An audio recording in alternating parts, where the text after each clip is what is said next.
फूलबाई को भी आप नहीं जानती हैं, नहीं महाराज मैं है ना? नहीं जानती हूँ। लेकिन आपका पति तो जानता है, जानती आप नहीं जानती हो। ठीक, जी। अब मैं बाध्य हो रहा हूं, अभी तो वचनबद्ध भी हूं कि माता बहनों के बारे में मैं कुछ विस्तारीकरण नहीं करूंगा, लेकिन यहाँ बाध्यता भी आ रही है। बेटिया कोनो रोजी रोटी से लग जाए, मोरो पेट पालन लगा। शांत रहो, क्योंकि ऐसा विषय रख दी हो सामने। आप तो मुन्नी बाई को भी नहीं जानती हो, है ना? कि मुन्नी को तो जानती हो? मुन्नी मोहल्ला में ना हो, एक औरत हो। आती है घर में? नहीं, वो अभी खत्म हो गई है, वही 4-5 महीना में। अभी खत्म हो गई? हाँ, 5-6 महीना। कैसा रिश्ता था वो तुम्हारा मुन्नी बाई से? वो वंश को रिश्ता है, वंश परिवार का। वो अलग बात है, लेकिन आना जाना कभी हुआ? तुम किस परिवार के हो? हम अलग परिवार के। कौन से परिवार के हो? हमारा परिवार हर चटिया का हो, उसके परिवार के। तो वंश परिवार का है तो आ नहीं सकता क्या? घर में तो आ सकता है। आती है, कभी कभी आ जाती रही। अब देखो, यहाँ ऐसा प्रश्न हो गया है कि मैं ओपन करता हूं, जो तुम्हारे यहां मृत्यु हुई है उसको लेके, क्योंकि पहला प्रश्न अपने संतान की मृत्यु के बारे में रखी हो।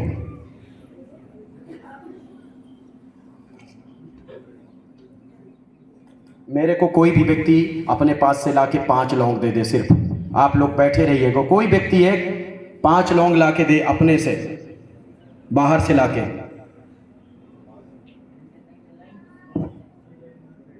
बैठ जाओ।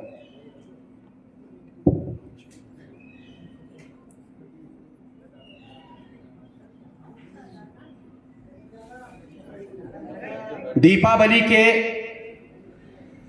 समय, नवरात्रि के समय, नवरात्रि के समय, दीपावली में तो नहीं लेकिन नवरात्रि के समय कलश स्थापना तुम्हारे यहाँ होता है, ठीक है ना?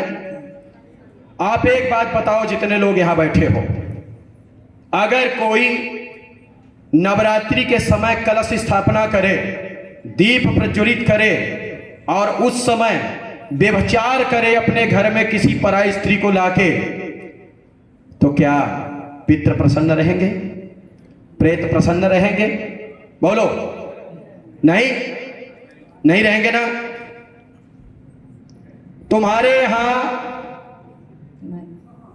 एक दीपक खंडित हुआ नवरात्रि में, और तुम्हारे यहां गलत कार्य भी हुआ, उसके वजह से तुम्हारे पितृ दोष रूप में दोनों संतान की आहुति दिए।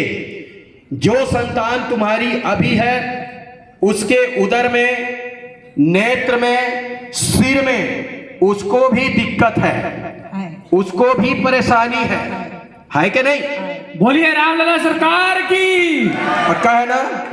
अगर हम ओपन करें तो गड़बड़ हो जाएगा, इसलिए इतनी बात समझना काफी है मेरे हिसाब से, ठीक है? लेकिन कुटुंब में ऐसा अब नहीं होना चाहिए। तुम्हारे ऊपर जो लांछन लगता है, तुम एक बार त्रुटि की थी लेकिन दोबारा सुधार हो गया, अब इसी सुधार को लेके चलो तो अच्छा रहेगा, कुल कुटुंब आपका बचेगा।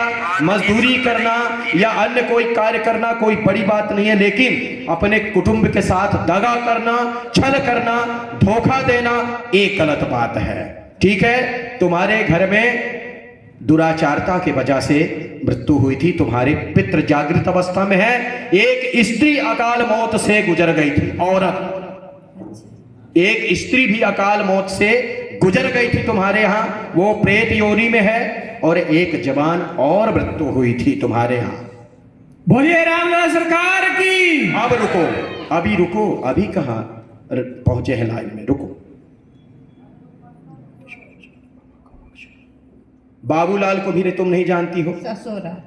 हाँ, बोलिए रामलला सरकार की।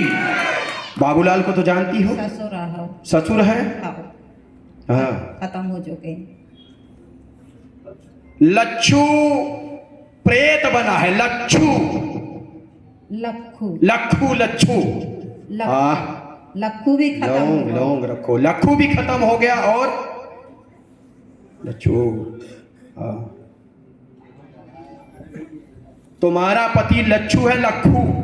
लच्छू तो लखू खत्म हो गया, लच्छू तुम्हारा दुराचारी है, गलत करता है दूसरे के साथ, इसलिए ऐसा है। बोलिए रामलला सरकार की। यही नाम है, यही नाम गलत तो नहीं है? नहीं। किसी को बताई तो नहीं हो यहाँ? नहीं। पक्का है? पक्का। अब इसको क्या मानोगे, ताली नहीं बजाओगे क्या हैं? अबे मंच से हवा करने वाले जो बहुत छाए हैं भारत में, ना जिसकी एक वाणी सिद्ध होती है, ना एक शब्द बोल पाते हैं, ना एक अक्षर सही लिख पाते हैं, वहां तो जाके खुद ताली बजाओगे, समय बर्बाद करोगे हैं? और यहां जब पूर्णतः प्रमाण मिल रहा है तो ताली बजाने में भी दिक्कत हो रही है। बताओ। बोलिए रामलला सरकार की। लखू बहुत बड़ी गलती किया है, सुनीता के साथ गलत किया था, लेकिन आज हम बाध्य हो गए थे इसलिए नाम रख रहे हैं। अब ऐसी त्रुटि नहीं होनी चाहिए, नहीं तीसरे संतान को भी दिक्कत हो सकती है। नहीं, और बोलता हूं, सुनो, कोई अच्छाई चाहिए। रज्जू प्रेत बना है, रज्जू। रज्जू आओ अजिया बस ससुरा, अजिया ससुरा। बोलिए रामलला सरकार की।